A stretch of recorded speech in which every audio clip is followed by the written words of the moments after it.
दोस्तों आज मैं आप लोग को इस वीडियो में बताऊंगा कि आप ये कैसे जान सकते हैं कि आपके टिकटॉक अकाउंट पे आपके प्रोफाइल पे कौन कौन आए हैं और किसने आपके प्रोफाइल को विज़िट किया है। तो ये दोस्तों पहले ये जो ऑप्शन थी ये टिकटॉक में नहीं थी, लेकिन ये अभी आज एक अपडेट आया है तो मैं आप लोग को बताना चाहता हूँ। सबसे पहले जैसे आप टिकटॉक को ओपन कर लेते हैं तो आप ये फ़ीचर जो है कैसे इनमें एनेबल करेंगे। बहुत ही बड़ा बेस्ट फ़ीचर है, आप इजीली ये जान पाएंगे कि मेरे अकाउंट को किस किस ने चेक किया है, किस किस ने मेरे प्रोफाइल को विज़िट किया है। यहाँ पे दोस्तों सबसे पहले आप नीचे जो है यहाँ पे माई प्रोफाइल पे आएंगे। उसके बाद जैसे आप माई प्रोफाइल पे क्लिक करेंगे तो यहाँ पे कॉर्नर में ये जो 3 लाइनें बनी है आप इनको क्लिक करेंगे। इनको क्लिक करने के बाद यहाँ पे सेकंड वाले पे आप लोग जो है प्राइवेसी पे क्लिक करेंगे।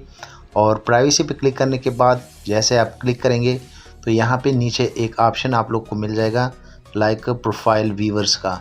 तो आप यहाँ पे दोस्तों देख सकते हैं नीचे यहाँ पे एक ऑप्शन है और आप जैसे इनको क्लिक करेंगे तो ये मैंने बेसिकली अभी ऑन किया है और यहाँ पे क्लियरली ये मेंशन है see who viewed your profile in the past 30 days and allow other to see that view their profile.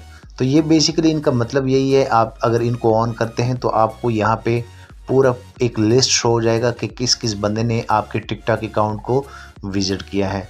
उम्मीद करता हूँ आप लोग को ये अपडेट पसंद आया होगा। दोस्तों अगर पसंद आया हो तो लाइक करें, शेयर करें और दोस्तों अगर आप चैनल पर नए हैं तो आप मज़ीद मोबाइल एंड टेक्नोलॉजी के रिलेटेड टिप्स एंड ट्रिक्स देखने जानने के लिए इस चैनल को लाजमी नीचे सब्सक्राइब कर लें, ताकि आने वाले दिनों में आपको और मोबाइल एंड टेक्नोलॉजी के टिप्स एंड ट्रिक्स यूट्यूब में डेली बेसिस पे मिलते रहें। सो थैंक यू, मिलते हैं नेक्स्ट एक अच्छी वीडियो में।